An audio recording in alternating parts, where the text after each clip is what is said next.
Join the conversation. This is CapeTalk.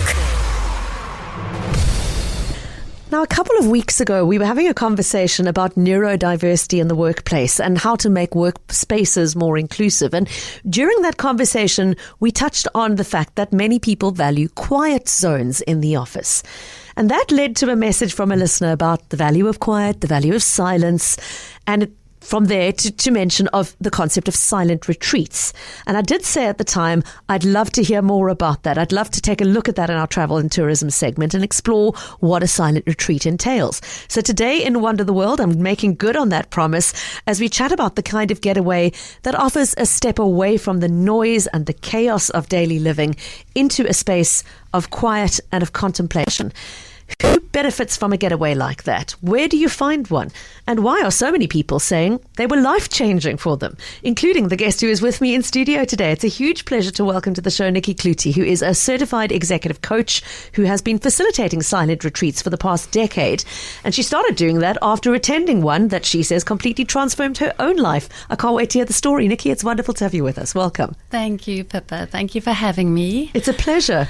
You do them everywhere from the mountains of the Cederberg to the remotest corners of Namibia, and you take people into a space where the power of quiet becomes absolutely transformational. What was that like for you the first time you experienced a silent retreat? It was absolutely terrifying initially, and the only reason I went was because I was in a really dark space in my life, and I tried all sorts of things from therapy to meditation to medication, and I needed to try something else. And it was literally the catalyst to me stopping drinking. So I'm 12 years sober now, and it was there that I could see what was actually going on for the first time. And it does this for everyone. How does it do that? Tell us a little bit about what happened and what you experienced that allowed you that new perspective on life that you got. The silence itself. So I was with Sue Cooper, who is my meditation teacher, at a place called Bodhikaya. Yes. And the fact that you are in silence with people in a place of natural beauty, where everything that needs to be done is done. So you don't have any decision fatigue. You can't distract yourself by doing. You can't bypass what you're actually feeling by taking an interest in someone else's story. So within a short period of time, with all of that stripped away, one comes face to face with perhaps the things that you didn't want to see or were so overstimulated by the noise of the world that you didn't even know was there. Sue's teachings are Buddhist teachings, and I found that very profound. My retreats now are mindfulness retreats. So I don't call them Buddhist retreats, even though I'm hugely influenced by the Buddhist teaching. But it's really those things that create the transformational space, the silence, nature, and this empty canvas. Nicci, from a neuroscience perspective, you've just used words like overstimulation and the noise of the world. What is actually happening in the human brain when it has this moment of enforced disengagement from technology and things to do and places to be and people to be something for? What goes on in the brain when you have that moment of deliberate pause away from all of that? It depends person to person, but typically there's this moment of, I'm not going to go into the actual neuroscience of it because I'm not qualified to do so, but my understanding of it is that there's a sense of initially almost shock because it's so unfamiliar. And then slowly the opportunity for the nervous system to start settling. And when that happens and our breathing becomes a little bit more slow and we start reaching a state of greater regulation, it means that we start coming face to face with our own conditioning, our own thought patterns, the typical kind of self-sabotaging thoughts we might have, the stories that we're telling ourselves. And it's not about sitting down and examining one's navel. It's the opposite. And the saying is, or a quote that I absolutely love, is that you are listening for answers without forcing them to speak, which I love. And from that place of greater regulation and just a willingness to be present to whatever is arising, that's what becomes possible from a brain and nervous system point of view. Nicci, I can see it in my mind's eye that there might be people listening to this going, but what do you actually do on a silent retreat? So I'm going to go there and ask you to explain for somebody who's listening to this going, but like, what do you do? What do you just sit and think for all the time that you're there? How does it work? Do you want to tell us a little bit more about what a retreat involves, the way you run them? Thank you. It's helpful to have that question because I've done it for so long that sometimes I realize that it can be really confusing. People do sometimes say to me, so do you speak at all? You know, how do we know what to do when? Yeah. It depends on the length of the retreat, but typically in the retreats that I facilitate, if it's a weekend retreat, so we'd arrive on the Friday afternoon, settle in, have an initial landing meditation, start that process of landing and grounding. We go into silence after dinner on that Friday night. We maintain silence all day Saturday, except for me. And I try to not speak a huge amount, but I will guide meditations. I will facilitate yoga classes. I'll give little announcements about where we're going to eat. People can write notes to me if they want to, but the premise is that they don't talk to each other. They don't communicate with each other in any way. They don't write notes to each other. I've had mother and daughter situations before, sharing a room where the mother has wanted to know, but do WhatsApps count? Can I WhatsApp my daughter who's in the same room? So on the one day of silence, on that shorter retreat setting, it would be doing somatic movements, taking free time, wandering, daydreaming, and it's only after breakfast the following morning that we start to slowly break our silence. And one of the key things is that we don't try and do on a silent retreat. People sometimes arrive with an epiphany to be had, a meditation mandala book to be completed, a poem to be written. But it's all about stopping doing all of that because that's just distracting us from what's really there. We're in conversation with Nicci Cloete. If you've just tuned in for today's episode of Wander the World, we are exploring the concept of a silent retreat, a very different kind of getaway from the usual kind of holiday, because most holidays that we go on are all about seeking stimulation and activity and new things to look at and try and being active. This is the very opposite of that. It's about saying, pause everything.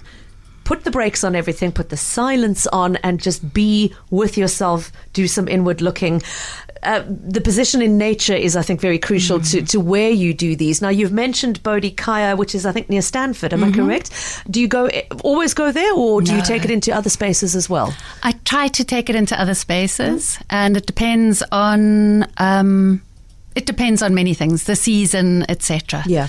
Mostly in the Western Cape, but I do retreats further afield. As far as the deep south of Namibia, Cedarburg, as you said, all over. Okay.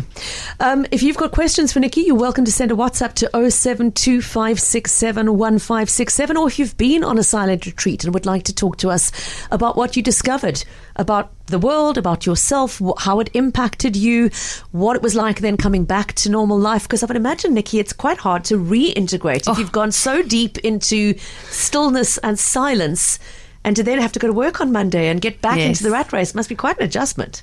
So one does become skilled at it, but you're absolutely right.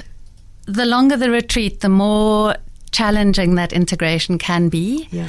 A weekend retreat, it just gives you a little taste. So you dip into the silence and you come out of it. And for many people, especially those for whom silence feels hostile, that can be just enough to help them decide, okay, I like this or I don't. I've only had one person say to me that after the retreat they didn't enjoy the silence, and that was someone who was forced to be there on a corporate silent retreat. Okay, interesting. But yeah, it's just to be clear, it doesn't have to be a deep and meaningful experience.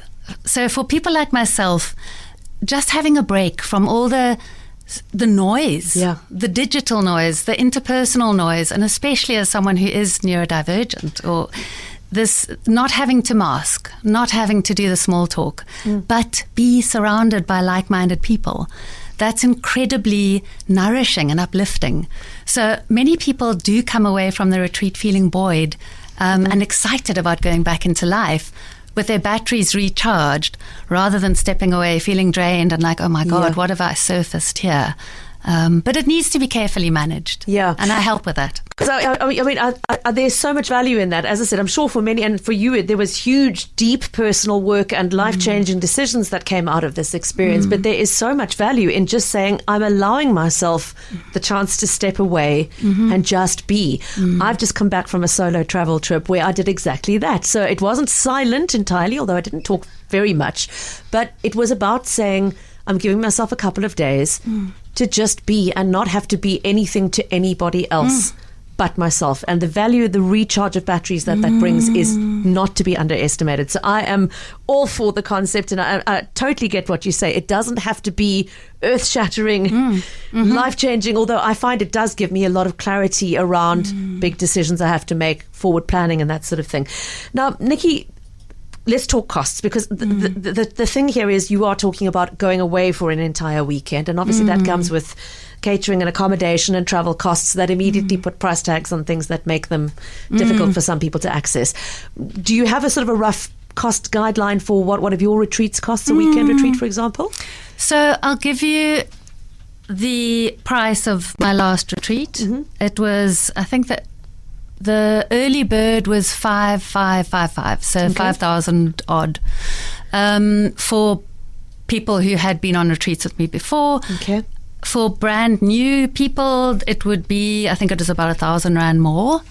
Now, I used to charge a hell of a lot more for retreats, but I'm increasingly feeling uncomfortable with the profile of retreatants. It tends to be middle-aged white women with money. Yeah. And I don't necessarily feel comfortable. It's not that I don't want those people there. I am one of those people. But I'm looking at ways in which I can provide the space, but where people are either camping or doing self-catering things, which is going to bring the price down dramatically. So my retreats, I would say, are pretty low compared to a lot of others.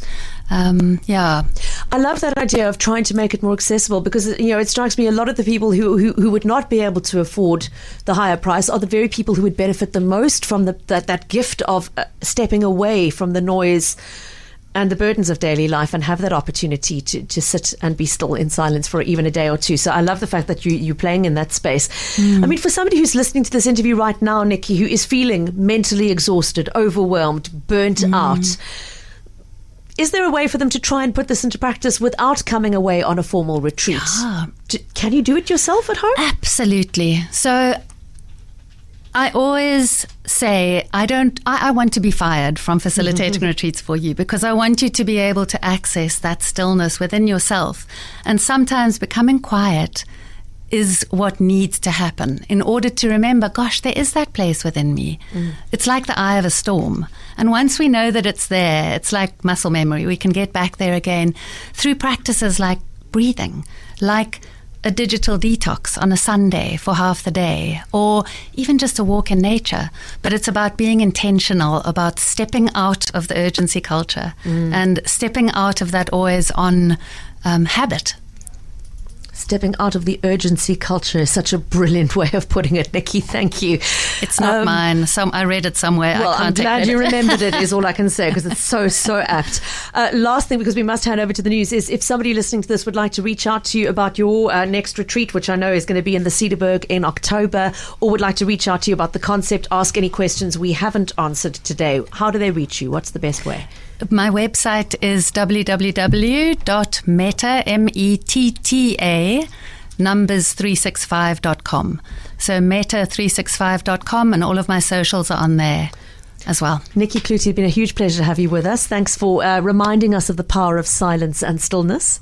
Thank you, stepping Pippa. out of the urgency culture. Much appreciated. Thank you so much.